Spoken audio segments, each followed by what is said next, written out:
Grabe, ang liit mo lang pero arsenic, kinakaya mo talaga. Ito ay brake fern, may scientific name na.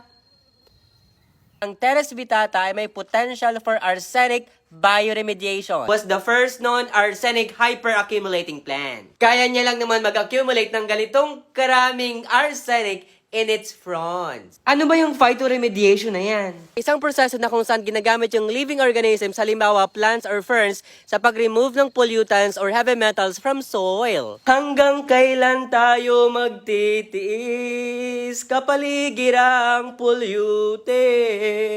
Phytoremediation ating gawin, marirestore gubat lupa natin. Paano nangyayari yun? Teres vitata has the ability to accumulate high levels of arsenic in its fronds. In this mechanism, we call it hyperaccumulation. Eh di ba masama sa halaman yung arsenic?